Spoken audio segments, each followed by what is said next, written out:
do your day because I really I was really banging on about my day last week, and it wasn't as banging on about interesting rotting meat. Still not fixed. Oh my god! Don't get us started on our fridge. Yeah. Definitely edit that. Tell us I've about. really got a frog in my throat. Tell us about your day.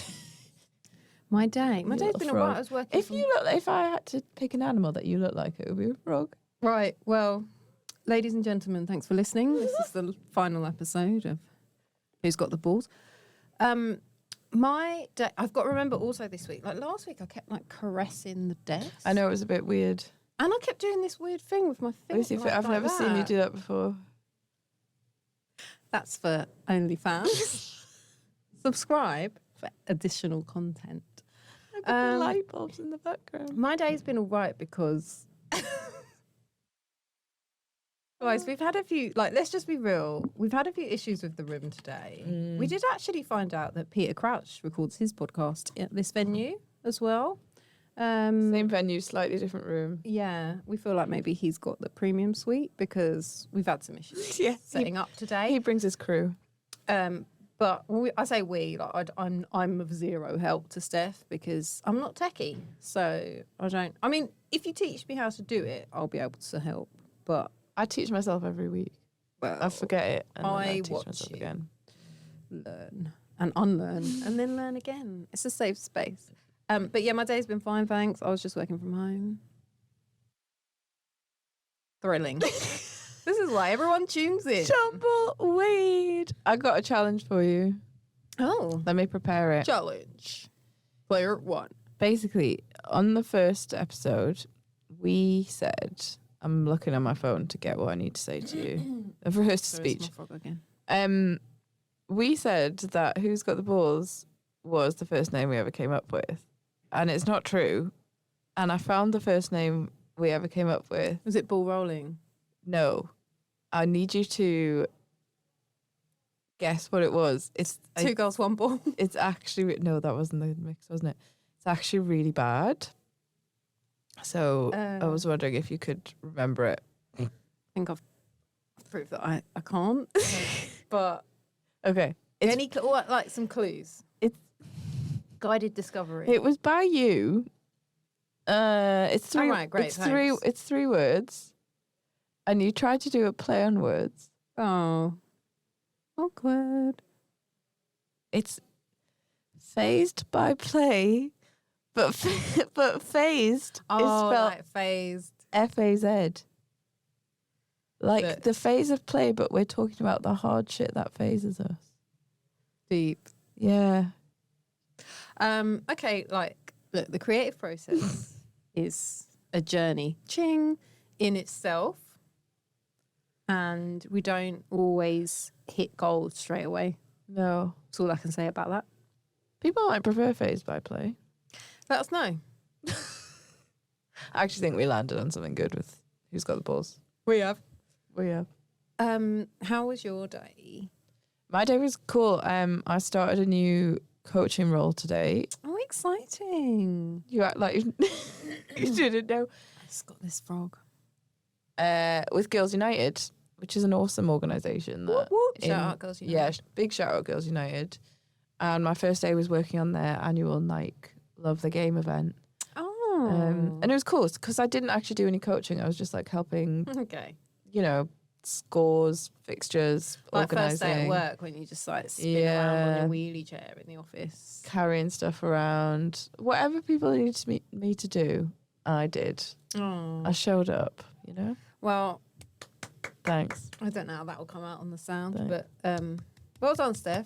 That's Thank good you. though. Progression. It is progression. I'm excited about it. For sure. It's good. You should be. What are we talking about today?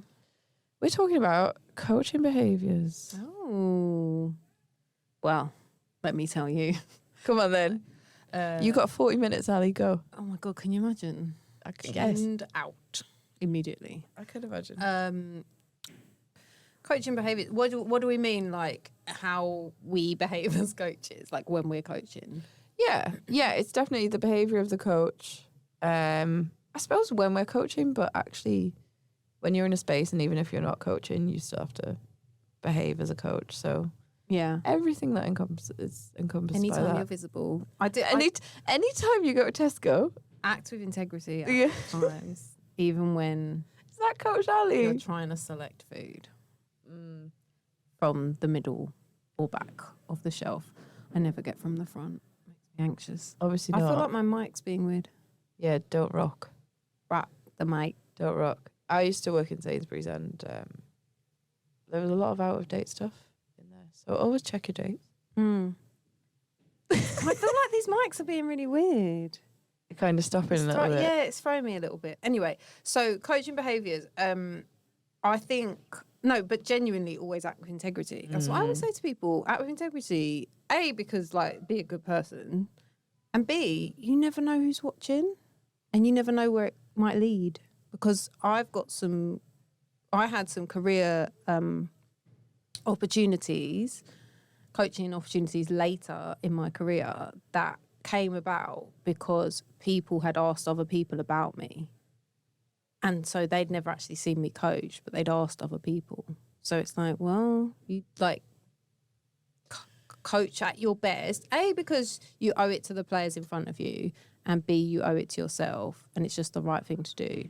But coach at your best as often as possible. Yeah, and I think the coaching circle's actually quite small. Oh, so yeah, for sure. Which makes that even more important. Especially like as women that aren't like, I actually think there's more female coaches than people realise, but there are still so few in comparison to male coaches. And so actually you do like, people start to learn about you because they're like, oh yeah, her. Yeah, I kind of feel like your behaviours have to be another level as a woman. Oh, that's interesting. I just think you're judged that you need to hit a higher standard as a woman if you're coaching. Do you feel that pressure intrinsically, or do you think that pressure exists outside of you? Both. Mm-hmm. I think both. I think one of the interesting things about, if we're talking about like female coaches specifically, is that I've observed quite a few. Sorry, excuse me. I've observed quite a few. Look, people tune in for the realness, and the realness involves a little burp. I did it. It was silent, so you didn't even have to say. I shouldn't have apologised, but it's been filmed, so they would have seen me go. Anyway, I've observed quite a few female coaches demonstrate what traditionally, stereotypically, would have been perceived as male, in inverted commas, behaviours, and like, so quite shouty, quite commandy, like quite command style, quite aggressive, like both in their sort of physical stance and also in the way they spoke and the language. And I don't mean bad language, but I just mean, you know, like assertive, dominant. And it's interesting, isn't it? Because even as I'm saying that, I'm like, why do you associate that with men? But I think like the way we were all socialised, like it'd be interesting to hear from listeners who are younger and who are starting to come through the coaching pathway now as to how they experience this and feel about this. But I was brought up in a time where it was like those were perceived as male traits, and actually female traits were like, stay quiet, you know, just do what's asked of you, but don't get in the way, conform, basically. And what I'm trying to say is I've witnessed quite a lot of women sort of go against type, as it were, in order to get ahead in football. And because I think it's quite hard to... Sometimes I think it's hard to be yourself as a woman in a very, very male-dominated space. Did any of that make sense? It felt a bit deep. Yeah, well, it was, but I was just thinking there's so many levels to it because there's like the perception of, well, you said it yourself, there's the kind of perception that, oh, those are male traits. There's the whole thing around when women do act that way, they get judged for it a lot more than men do. There's the thing around, I think you absorb a lot of what you see, and like you say, sometimes you take on stuff to survive in an environment. Because I'm not that way. I'm I'm probably too far the opposite. Mm-hmm. But a lot of people's criticisms of me are maybe that I'm weak or that I don't know what I'm doing or I need to be stricter or all of those things. And I think Is that feedback you've received, or is that what you think? No, that's people would feedback say? I've had. That's feedback that I've had. Mm-hmm. You need to be harder on them. You need to... From like the FA? No, from other coaches that have seen me. From male coaches? Yeah. Okay, so that, like, let's just take a beat there. Like, no disrespect to whoever said that about you. I've actually never seen you coach, so I can't comment. But, like, the reason I asked from the FA is because obviously I meant from a coach-educator perspective, like someone come and done an official in situ and said that. Someone else saying that about you, I'd just tread with caution about how much you take that on board. I'm not saying they're wrong, but what is, like, who are they to say? Like, are they experienced? Are they experts in good coach behaviour? Is it because you don't coach like them and so therefore they think your coaching isn't right? Well, that's the thing. I think I coach differently to a lot of other coaches because I do buy into the more like, and I hate that we even have to call like modern ways of connecting with players and doing stuff that way. And it doesn't reflect coaching most people have seen, most parents have seen, or a lot of coaches that have been around for a long time have seen. And I think they're a bit like, oh, what's that? But we know why it doesn't reflect that, right? Because the coaching that they will have seen in the large part is men. Yeah. And any guys listening, I'm not coming for you. Like, I'm not saying the way, and I'm also not saying that all men coach in the same way, because I've witnessed male coaches coach very differently from one another. So I'm not saying A, that you're all the same, and B, that what you're doing is wrong.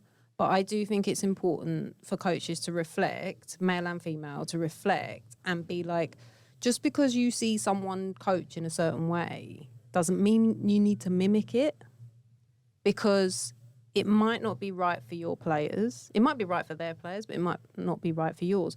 But also, it might not be right for their players either. So this isn't where I thought this conversation was going to go when I was thinking about it this week, like last week.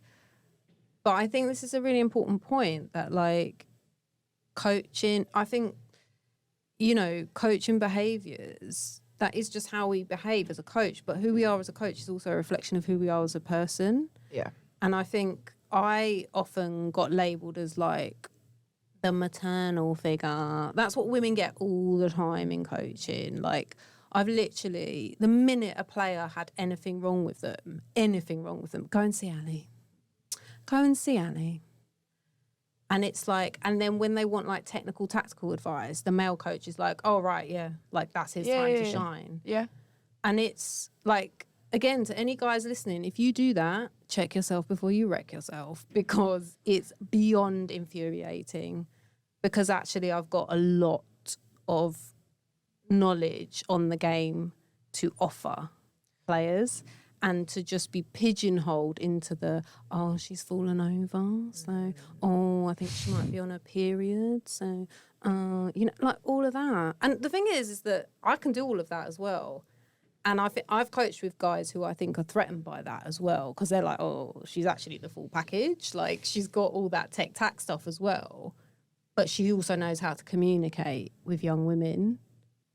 And, yeah, so that's my little... I think part of the issue is, and I've spoken to male coaches who've said as much to me, they're like, Steph, you notice it. I've had this conversation. Steph, you notice everything on a Sunday. I only notice what's going on the pitch. And my response was, I have to notice everything that's going on a Sunday because those kids are in my care. Mm.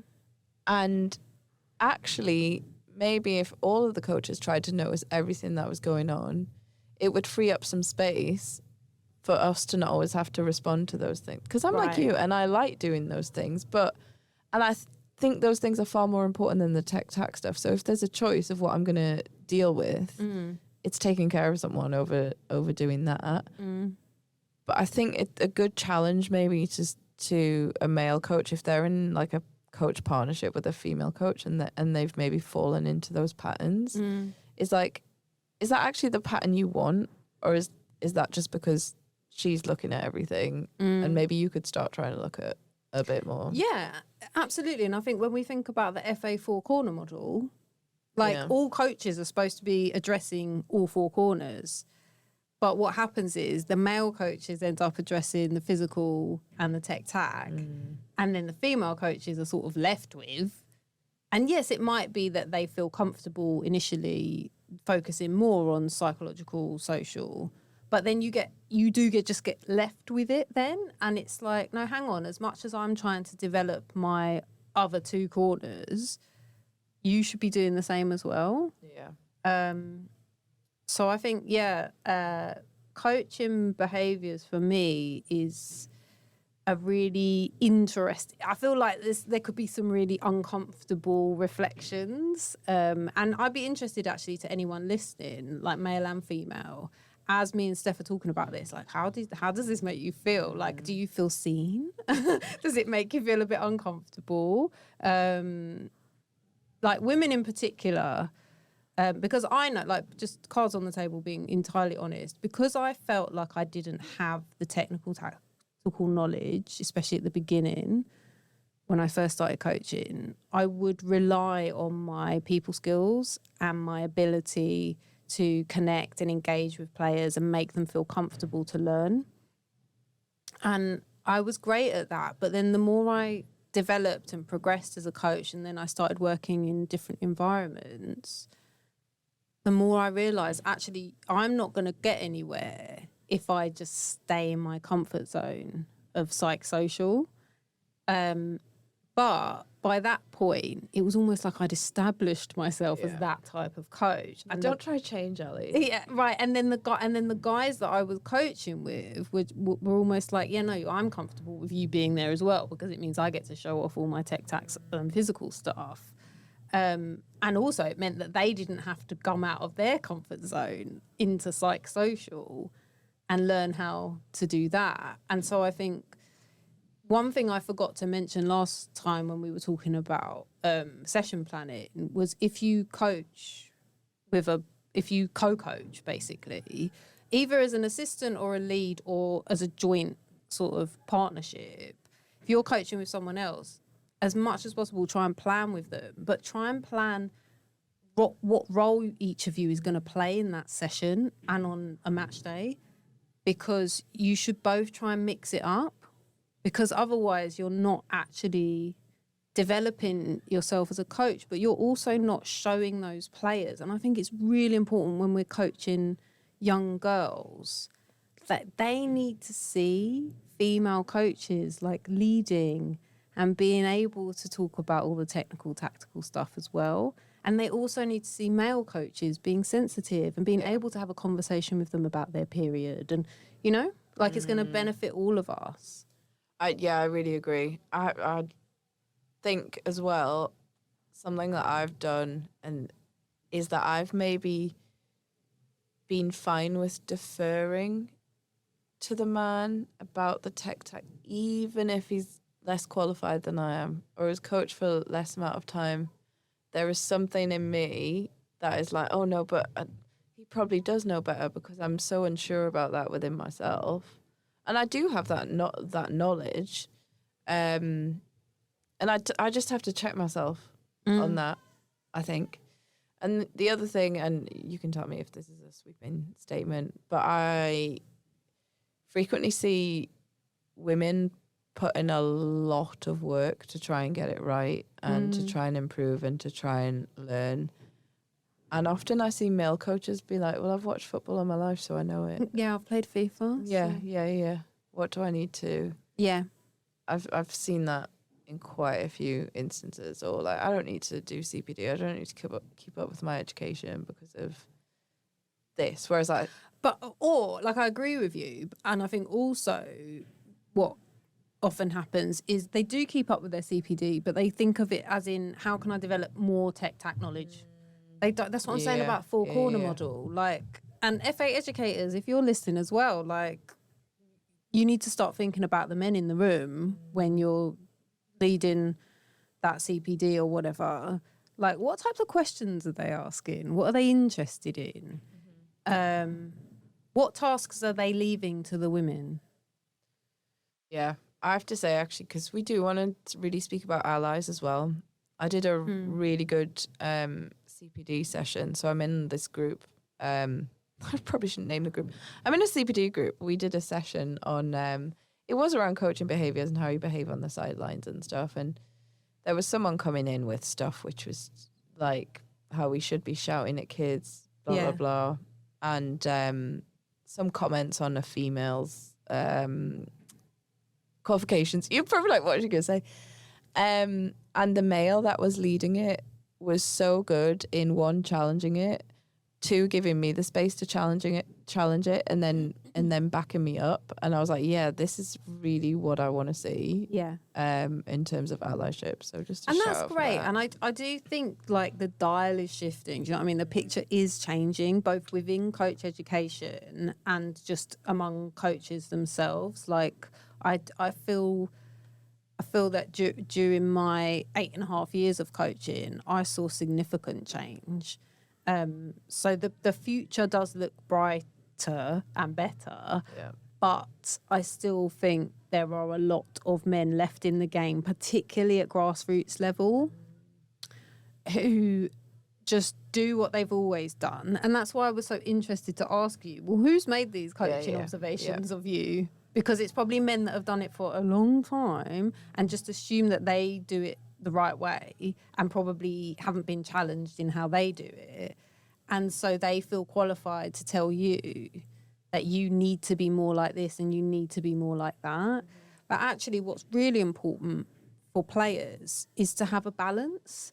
And so as a coach, you need to have a balance of all those skills within yourself. But again, when you're co-coaching, like I work with guys where we actually complemented each other really well, because the things that I wasn't so sure on, he absolutely knew how to explain and demonstrate. And then the areas where he would have just been floundering, I was very confident in. But I do think it's important as a coach in terms of your own personal development to try and make sure that you can do both yourself. So that if you're coaching alone or there's a week where that coach isn't there or whatever, those players still get everything from you if they need it. Yeah. Yeah. No, I agree. And just on what you were saying about who was challenging me, I think I did listen to it in the sense of I'm going to actually think about it. And it just gave me a point to, I suppose, access something. And it's not that I took it all on board. But I think it's really important to, if someone is giving you feedback, you look at it and then you can choose to throw it out. 100%. But multiple angles is always good. Yeah. Oh, she I reversed. A moon back. I reversed too much. She leant away from the mic. I can't remember. I was also going to say, when you were saying that, it made me think. Oh, so it made me think about my own sort of personal behaviours. And I used to rely way too heavily on Q&A. And that was because, like, it's really easy, because I'm not currently coaching, it's really easy for me to be, like, brutally honest about what I was doing, because I haven't got to go out to do it tomorrow and be like, oh, this feels uncomfortable. But so basically, I know that I used to rely on Q&A because there were times where I wasn't sure of the answer. Just being real, people. What? And you were like, I'm going to get them to throw it out there and then I'll know when it's the right one. And I was just a bit like, ooh, I think sometimes I just used to get in my head about it. Like we have to remember, I coached in some environments that were a bit scary. As in, I'm trying to transition my smile back down. Have you noticed? She's just laughing at me. I'm stopping the laugh. No, when I say environments that were a bit scary, what I mean by that is I coached in academies and they weren't scary because of the way they were set up. They were scary. I was intimidated by them because I just felt like a complete fraud, and I felt like I did not possess the technical, tactical knowledge that was required to be there. And I wasn't there long enough to get over that. I think in time I would have done. And I actually think this break's done me good. And I was reflecting on this the other day and I was like, oh, I think actually if I went back into that academy tomorrow, I think they'd probably see a different coach, but a better coach. But yeah, I got in my feels about it, and that is also linked to something that happened, which we will talk about at some point on this pod, building up to it. But it just basically made me question whether I was actually any good, and why people wanted me as a coach. And so anyway, yeah, like legit, there were times where I'd be like, oh, I think it's that, but I'm not sure. So I'd like do it under the guise of like, yeah, let's just test the knowledge of these players. And then they'd be like, is it this or is it that? And I'd be like, oh, yeah, no, it's that one. I'd be like, right, so let's think about it. And that's like, like, we're talking about 11-year-olds, but I'm just being honest. I'm a very honest person. You are too honest at times. And, but the point that I was trying to make was that, well, so actually then when I had in situs around my B license and worked with a great coach educator, he really, like in a lovely, gentle way, because he knew that that's what I needed, he really challenged me on, you need, like, don't just coach in the same way every time you coach. Like, sometimes players just need telling, and it's okay to command them. And I think, so it just links back to what we were talking about earlier. Like, it is okay to have all of those different coaching behaviours, because different behaviours are needed at different times, right? But yeah, I used to rely too heavily on one type because I was a bit afraid of just sort of feeling like I didn't know what was going on. Everyone take a beat. No, I'm taking a beat because I'm genuinely thinking, I think all I do is Q&A. But like, it's not, and it's not for the reasons you're doing, because when I will... Well, that's not the only reason. Yeah, no, I know. But I will write down in my planning the questions I want to ask and then the answer that I want to get. Yeah. But that's usually how I'm getting to it. And yeah. But I think what I'm doing, a lot of the time when I'm coaching with people that are command. And you want to balance it. I want to balance it and I want to compensate. 100%. And so just to be clear, before everyone agrees that I'm a total fraud. Yeah, I'm going to get that bit. Yeah, thanks. I did often know the answer. It was just sometimes I would have moments where I just felt, it wasn't that I didn't know the answer. I don't think I communicated that very well, but I'm glad that you're going to clip it for social media purposes. I look forward to that. It wasn't that I didn't know the answer. It was that I didn't feel confident about stating the answer and doing and commanding them and telling them. So I'd sort of stop and be like, did you mean to do that? Or what is another way that you could do that? And that is a great tool to have in your toolbox. Yeah. Coach educators always bang on about toolbox. And that is a great tool to have, but you need it alongside the other tools. Because if you've only ever got one tool, you're only ever going to be able to do one type of job or fix one type of problem, right? So I think that's what I was trying to get at, was that I always used to kind of just maybe coach in the same way a little bit, and then I was challenged and put in situations where I had to coach in different ways, and I really benefited from it and I developed, but it was it felt so uncomfortable because I was learning. Yeah, I do think though it raises an important point that like it's okay to be fallible and to not know everything, and for your players to know that. And I actually think a lot of the reason male coaches in particular get themselves into trouble is because of the ego around it, and they feel like they need to know everything. Yeah. Whereas I think actually being fallible like links back to your point earlier about being authentic and being yourself sometimes. And I'm not saying you show up to every session and be like, I don't actually know what that is or whatever, but like they need, they need to know that you do know stuff, but like, but sometimes I feel like it's all right to be like, oh God, that's just completely gone out of my head, or for sure, just be open like that. 100%. But I was going to ask you on authenticity thing, because I think, I mean, I feel like I've been too authentic. You have not. I've basically just said to everyone, I don't know how to coach, and I don't know how I got away with it for so long. No, but I was going to say that I think we're similar in the fact that it's hard for us to show up places and not be ourselves. Yes. That only works if you're watching. Yeah, the pod. it's just a long pause if you're not watching. Yeah. I hope you got a cup of tea in that time. But yeah, so I truly, really believe in being my authentic self when I'm coaching. But I wanted to get your take on where do you think the line is? Ooh. And also how does the line vary maybe with different age groups or different players that you're working with, or how long you've worked with a player, all of that. I also think it depends on environment as well, Yeah. because Add that to the question.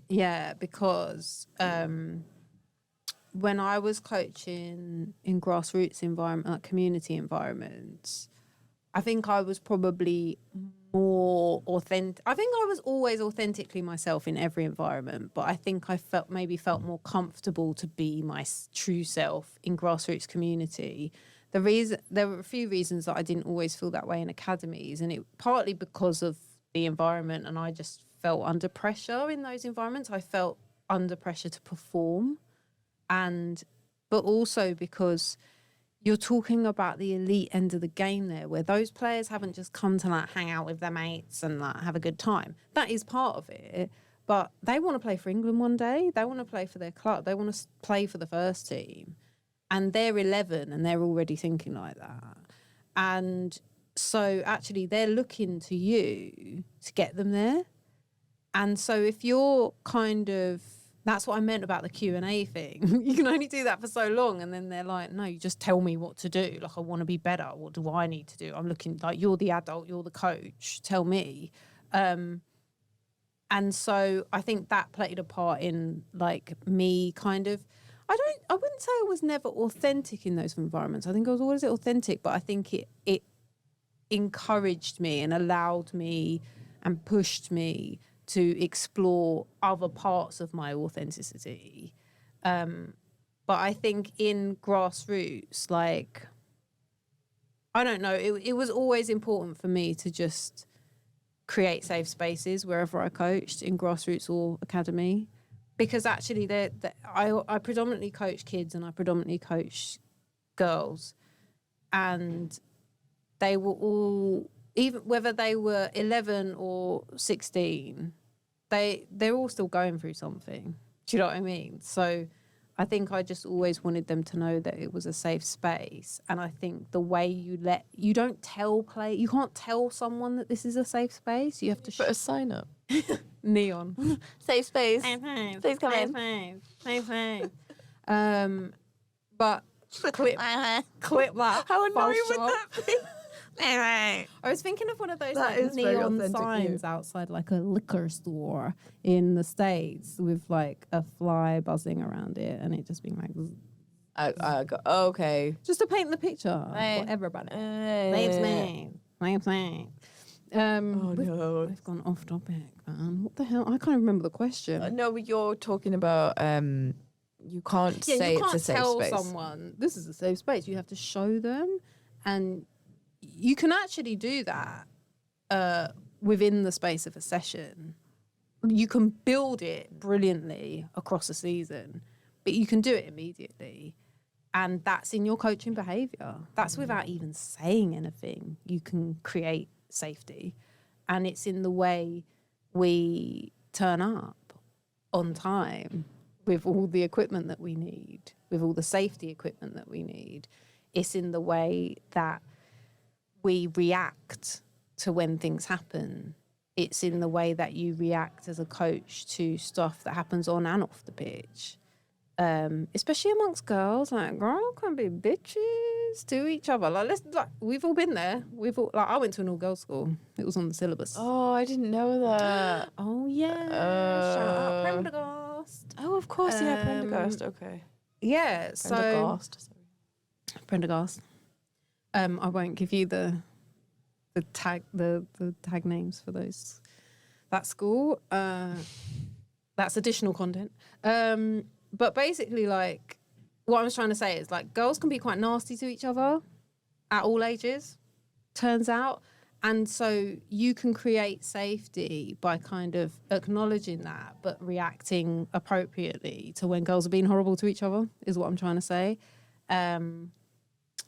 So, yeah, I can't remember what your question was. No. I feel like I'm in an interview and I have scored poorly. No, it was just about being, you have answered it. It was about being Authentic. Authentic. Authentic. With an F. Yeah.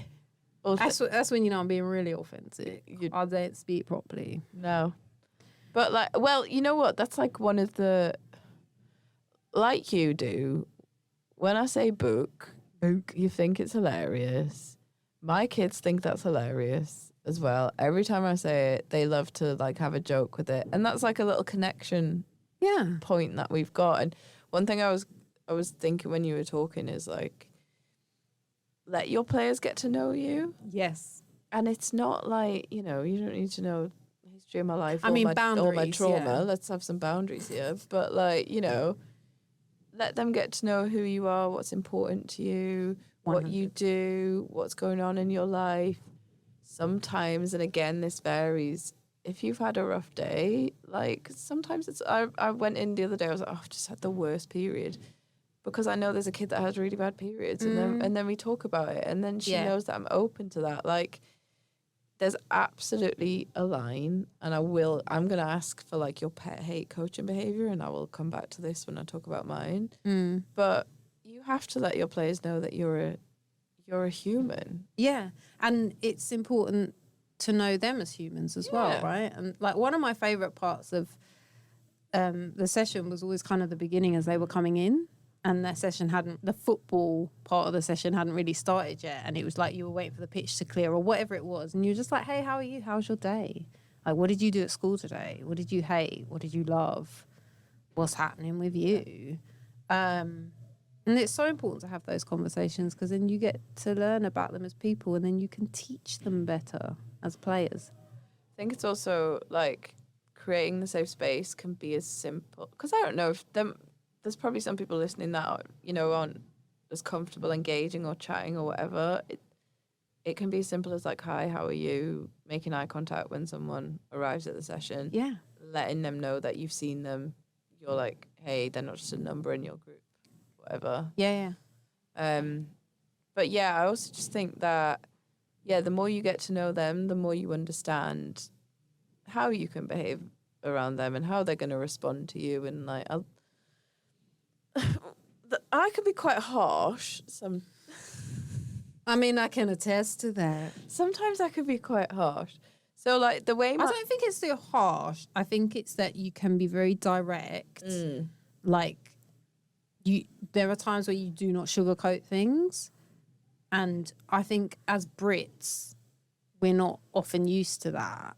And so culturally, we're a bit like, yeah, that's a great way to put it. Thank you. Welcome. But just, I suppose in terms of like how much of yourself you take into coaching, I don't show up in any new environment and crack jokes with players in a certain way. And I see that. I know, and also I don't crack jokes on the level that I would with you. But my kids that I've been working with for 4 years, there's some of them that when they fall over, we laugh at it because they want to laugh at it and they want that to be the thing. And that's how they want to be responded to. That takes the anxiety that out takes of it. The anxiety of it, yeah. Yes. Or there's some kids that I will like joke with about certain things and like because I've understood who they are, they understand who I am. We've built that safe space together and then that allows us to grow together. Steph, I've told a player that she's trash before. Like I literally used that language. I was like, that's trash. You're trash. She was the only player in that whole squad that I would have spoken to like that. Because I knew she would respond. I knew that how she would respond to it. I knew that she would take it in the essence that it was intended and it would motivate her. And I think this is something that interests me about the elite end of the game when you're coaching adults. So I'm talking like Premier League managers, WSL managers. Sometimes I watch those interactions, especially in the Premier League. Like, to be honest, I'm thinking about Tottenham. I'm not going to lie. And I just look at some of the most recent managers and I'm like, I don't think they gave about how they were making any of those players feel. And maybe at that end of the game, you don't need to, but I would argue that you do, because they've still got to go out and perform, right? Yeah. And I just think there's some managers that are like, well, this is how I coach, so like it or lump it. And it's like, it doesn't work like that, actually. Like, you need players to buy into what you're doing at the very least. They got to buy into you. They got to believe in you and trust in you. Why would they do that if you're being a... Can I swear on this pod? I'm always like... Yes. I mean, you can use a little... No, we Little can. sound effect. I've sworn it. Sworn. She's sworn on it. Sworn it. Why would I do that if you're being a dickhead to me, is what I was going to say. Like, you're treating me badly. Why am I going to... Like, it's not going to make me feel good. And it really... I know we're here to talk primarily about, like, the coaching that we do. And, I mean, I'll speak for myself. You might go on to do it. I can't see myself coaching the Premier League. I won't coach at Spurs. But, I mean, Spurs, if you want me back, just let me know. But, yeah, like, it just irritates me sometimes at the top end of the game, where it's almost like, well, I'm just going to do what I want because I've established myself as a world-class coach. And it's like, yeah, 10 years ago, mate. No, but I think you see it in grassroots as well. And Yeah. you know what I think it is that if you coach and behave in the way that we were talking about, you're vulnerable, actually. You open yourself up. And one of the harshest lessons I learned really quickly about coaching is that whether it is like a 50-year-old adult or a 6-year-old child, if they don't think you're funny when you've made a joke, if they look at you in a bad way, it still hurts the same. And like you're making yourself vulnerable by letting players in. Yeah. And that's difficult. And it Yeah. probably is easier to just be like, you know what, it's my way or the highway or whatever level you're at. You're so right. Because then you don't have to. I know. That was good, wasn't it? Look at my elbow. Look at my elbow. Yes. Oh, clammy. It's you that's clammy. I'm so clammy. I'm in Newcastle. Clamming is starving.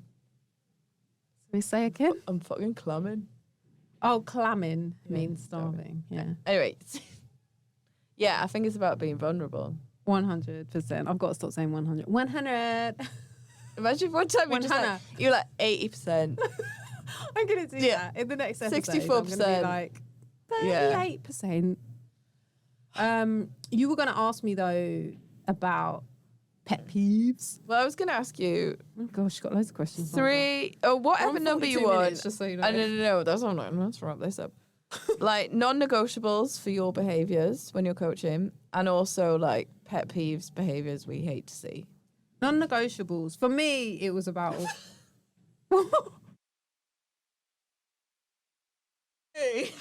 me, what? Yeah?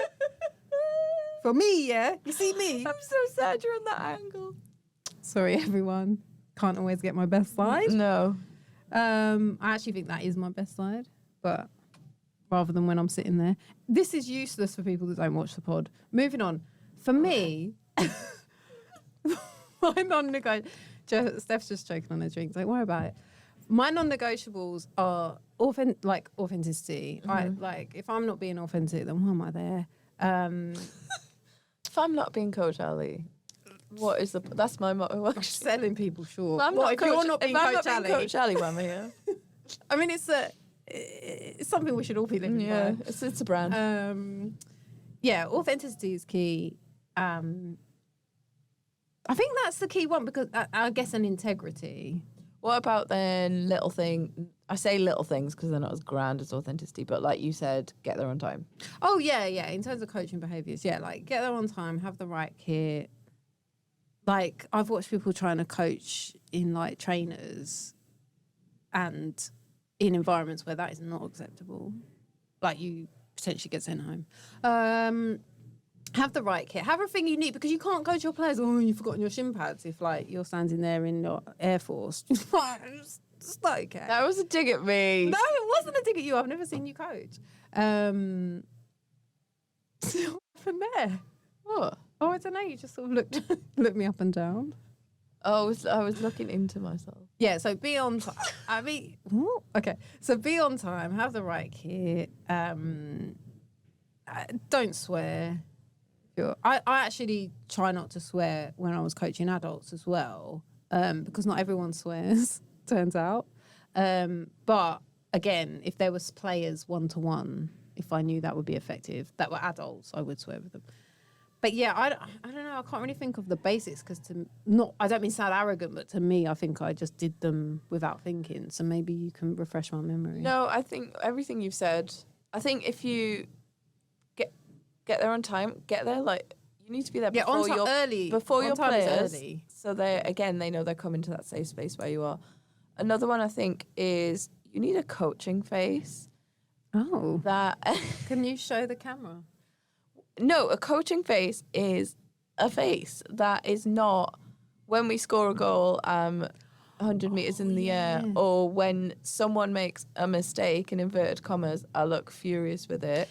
This is great. I think we will get onto this because I know we're going to do match day. Yeah. There's some gold in there. I have this so I'll do quickly now in training and on match day. My face will not move because you will not. I don't want you to be perceiving, was Steph upset that I did that, whatever. No player needs that. Bullshit. That's interesting. But does your face move if they do something good? If they do something good, I'll be happy with it. Okay. But just constantly. Yeah.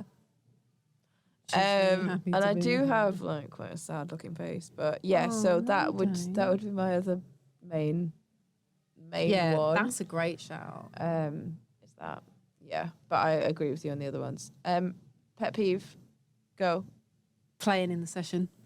I hate it. We should put that out to a vote though, because I know bare coaches that do that. Tell me why you dislike playing in the session. I don't like playing in the session because I'm not here to see you, fam. I'm not here. No one's here to scout you at 35 to play for club or country. Every 35-year-old that's listening. Well, I'm 40, get so I told. can say anything about ages younger than me and not be being horrible. But what I'm trying to say is I've coached with, and sorry guys, it is you. I know women do it as well though. Yeah. But I've predominantly coached with men, so what can I say? Lived experience. I've seen so many. I saw a guy once years ago nearly break the wrist of an 11-year-old girl goalkeeper because he absolutely shelled a shot at her. It was ridiculous. And I see so many guys jumping into sessions and playing, and they're not. You're taking the ball time away from the players first and foremost. Yes. That is my biggest beef with it. You're taking the ball time away from the players. You are distorting the game to the point where they are not going to play how they would normally play if you weren't in the session. Even as much as you want to convince yourself that it's all the same, it's not, because an adult is now safety is a massive one. Yeah. You can't coach. You're not coaching because you're playing and you're showing off. It's the showboating for me. The showboat. Just to be, before people come at me in the comments, because I know people will come at me for this. Bring it. I'm happy to argue my case.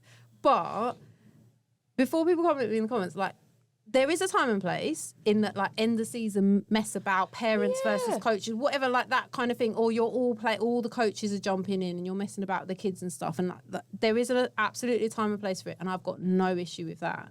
But I'm talking in the winter, in the middle of the season, why? Oh, we need to make up numbers. No, you don't. No. Coach overloads. Coach underloads. There you go. Hey, right, we're 2 out. goals and a goalkeeper in the other one.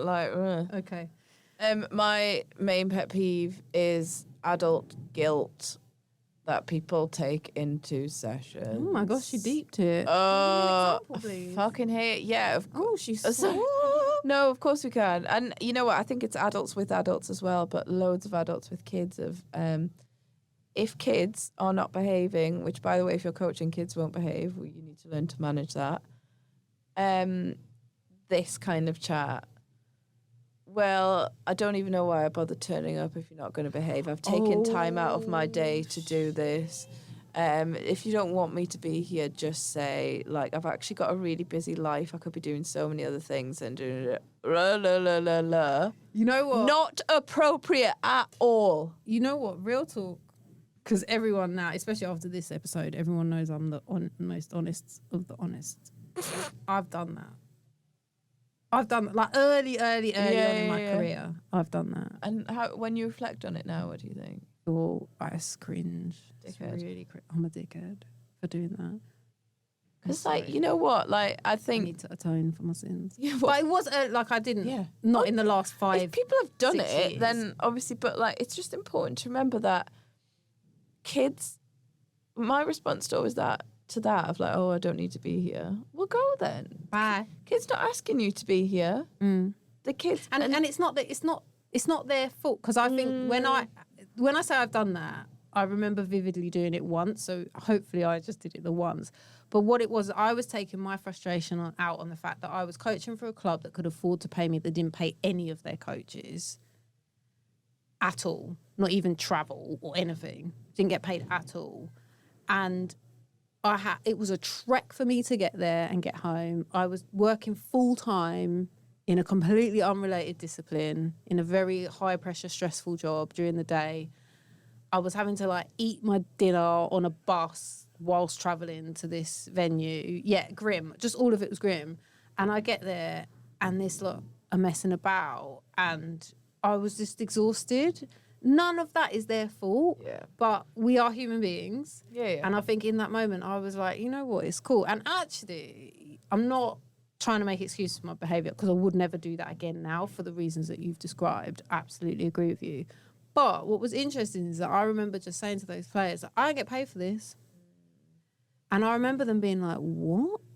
And actually the respect that I got from that point onwards was quite noticeable. Like, because I think they were like, oh, like, she's actually just here because she cares about us and we're not even listening to her. So let's listen. I think there's a difference, though, in them knowing some of the sacrifices we make as coaches and them seeing, isn't it lovely that someone wants to do that for me? Yeah, I shouldn't have guilted them. And then, no, I know, but rather than, oh, look at the sacrifice and now I feel like I'm indebted to this person and I'm scared and there's to turn some up. weird And power dynamic. Yeah. I've got guilt forever. Yeah, it's no, just- 100%. just the I line wouldn't do there. it again. We live and we learn. Yeah, we do. We do. I think we've learned a lot on this pod. This I've certainly learned a lot. This episode, I feel like But I'll never step foot on a football pitch again as a coach, because I think everyone will be like, she don't know what she's doing. could you imagine if someone, oh, I thought you meant to get involved in the session. You need to stop touching this. Sorry. This is Oh my God, your I have to sit hand on my hand is a in the big future. feature in this episode. Look, for anyone watching, just my hand. Just Ali's hand. You've got a nice hand. Thanks. Just one. The other one's shit. This is the end of this. I think we know when it's time to go. I actually really need the toilet. Okay, great. Bye.